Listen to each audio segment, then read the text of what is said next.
So we're going to work on filling out this grid, and the purpose of this grid is just to do some drill and practice on the contribution margin income statement to see if you understand conceptually how it all works.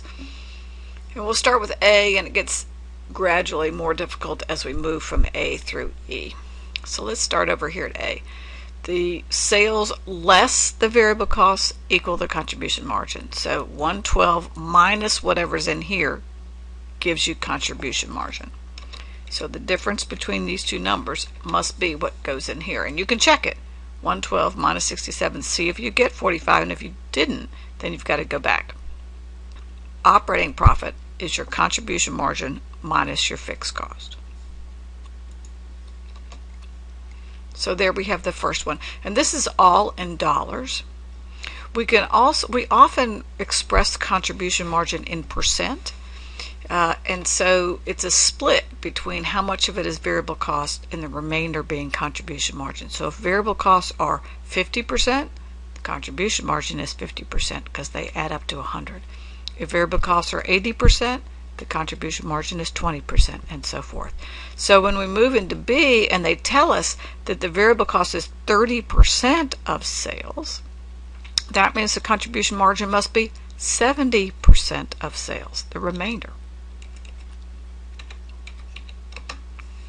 And you could solve for that, what that dollar amount would be. You can solve arithmetically and see that it's 60, or you can take 30% of that number and solve for that. But it didn't ask us to do that one, just the grade boxes. All right, and so the profit would also be contribution. Now that we have contribution margin, we can do the rest. Contribution margin minus your fixed cost. All right, so now we've got C. You may want to freeze the frame to see if you can work it now that we've done two together. So if contribution margin is 25% of sales, then variable costs are 75% of sales. Then fixed cost, we can't solve for that until we have a dollar amount in this cell here so that we can get the difference between the two. So we will express this instead of as a percent as a dollar.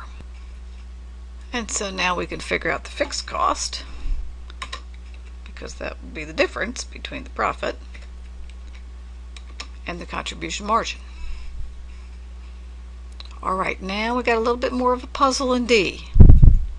So we know the contribution margin is 20% of sales, but we don't know what sales are. We know this will be 80% of sales, but we don't know what sales are. We've got profit and we've got fixed costs. So we could back into what the contribution margin is by adding these two up, because something minus 24 gave you 26. And we know that this 26,000 is 20% of that, right?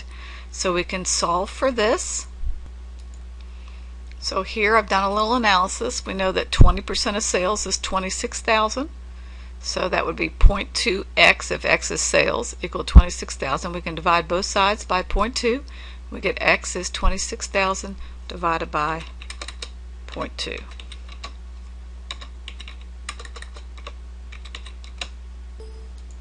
We can now go back to our work here, and we've solved for sales being 130,000. So now, of course, you can either take 80% of that or just take the arithmetic difference and get the rest of the missing pieces there on D. All right, now what about E? Again, we know variable costs are 60% of sales, but we don't know sales, which would make this 40% of sales, so we still don't know sales. But look, we can back into contribution margin the way we did it over here. So the contribution margin is 19%. We know that that would be 40% because the percent of these two have to add up to be 100. And so sales is going to be the 19,000 divided by the 0.4. And then you can solve for this. Although they didn't ask us to solve for that, but you could. So there you have it.